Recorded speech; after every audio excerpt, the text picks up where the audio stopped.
Good morning, good evening, good afternoon, wherever you are. Just enough time to talk to you about the Lounsberry Tall and Fat pedal. I've been meaning to have this conversation with you for a while because it's kind of the daddy. Everyone goes for the organ grinder, and frankly, why wouldn't you? But the Tall and Fat is not one to be missed, and I thought it would be good to go through the Tall and Fat with my trusty XK5 as ever and the Leslie 3300 over there, and just play around with the sounds, switch it on, switch it off, try and understand what it does. It's a very subtle pedal, I think, but for the clone wheel, quite a necessary one. The idea is that to my left out the shot there is a Hammond C3, 1960 Hammond C3, and it has the AO28, I think, preamp stage on there, and this Tall and Fat pedal is designed to really replicate the dynamics and the compression and the, was it third stage harmonics, I think that they say, that you get on a Hammond C3. So it's looking at the preamp stage of the organ and replicating that onto a clone wheel, which doesn't have necessarily the same kind of preamp stage. There are, the XK5's got a valve or two, got a bit of emulation, got some bits on it. It's a good tool, there's no doubt about it.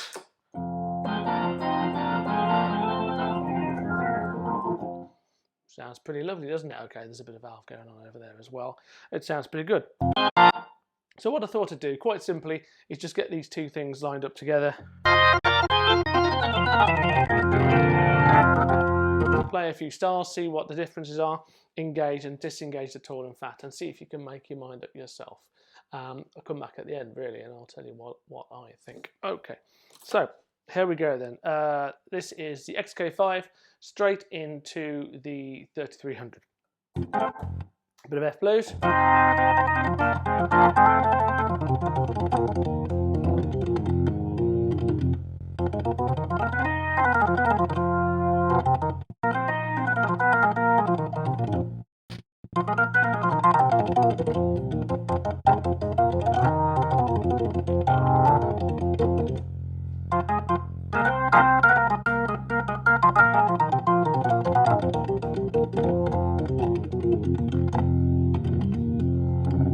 Okay, there you go. So, a bit of blues, percussion up here, sounds lovely.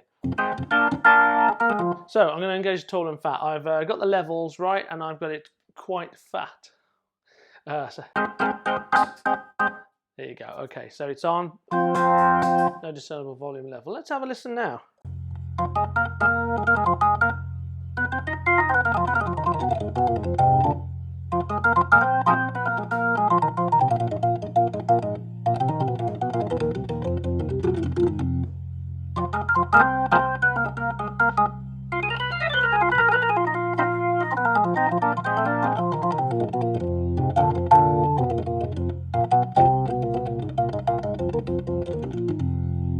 Okay, what did you notice? Well, what did I notice? Bit of compression. I can feel that. I can definitely feel that. I noticed with this, with the percussion on, that was coming out a little bit brighter as well. Let's try it with it off.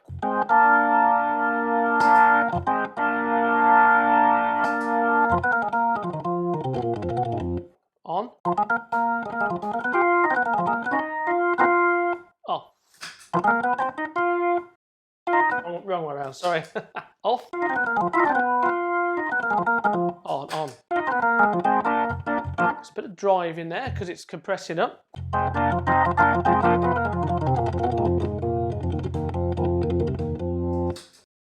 Off.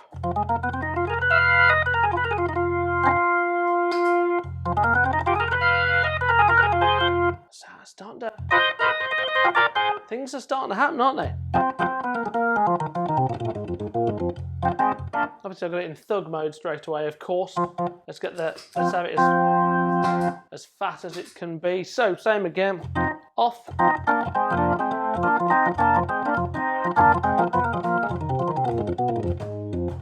On.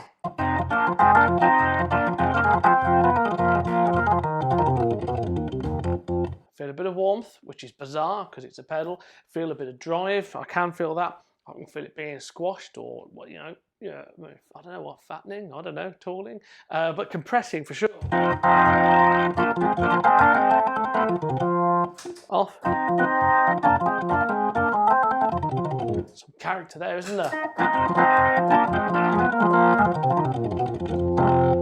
Let's bring some drawbars up. Off.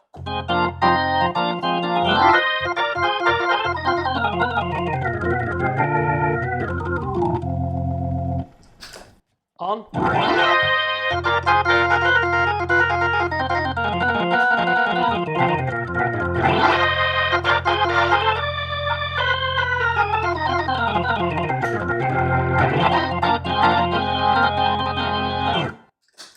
Okay, so the stuff going on there, isn't there? It's one of those things. I think it's quite subtle in places, but that sounds tame now. That off sound, very nice, very expensive train of sound there. On. You can see why people raved about it, because it kind of brings it to life, doesn't it? It can't bring my playing to life, but seems to be like, this must be this third harmonic. They talk about the second, third harmonic. This has got it sounds a bit, there's a higher pitch just poking, just bending through a bit.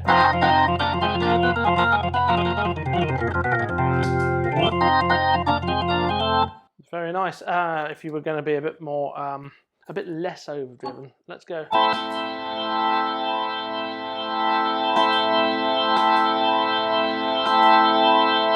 You're just getting the levels right. So, but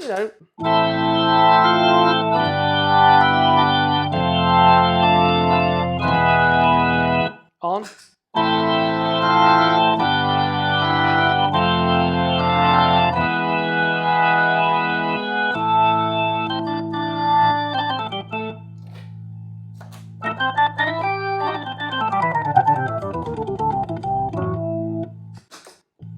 Off.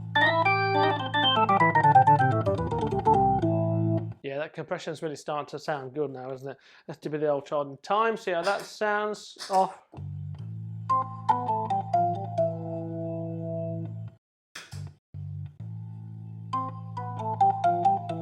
Now, isn't there something going on there? Can you feel all that squeezing in? That's really interesting.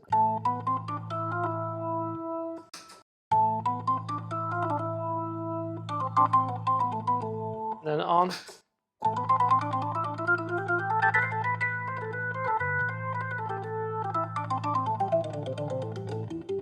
The clicks coming up. On.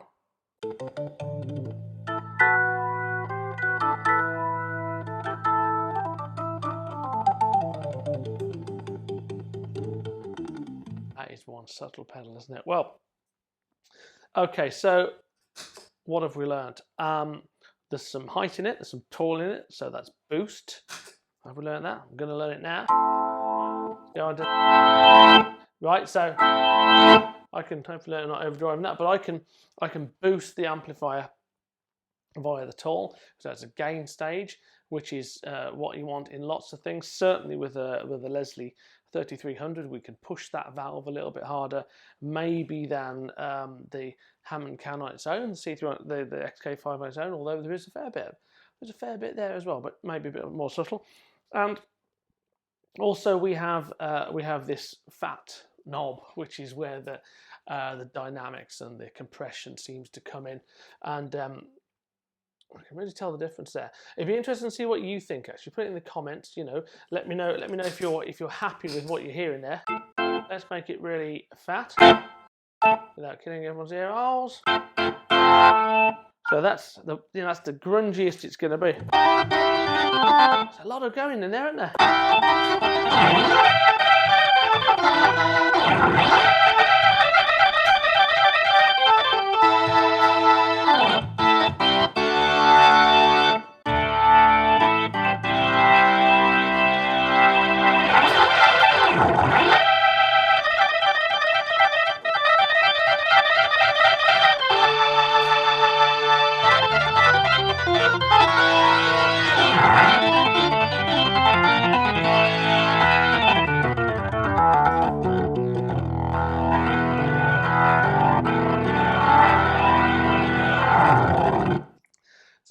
fat in the tall and fat nutshell. I think it's pretty good. I like the compression on it. I like the sort of flatting thing. I keep doing that, don't I? What's that about? Oh, bit of 90s rave, but it kind of flats it up quite nicely and makes it a bit more characterful. I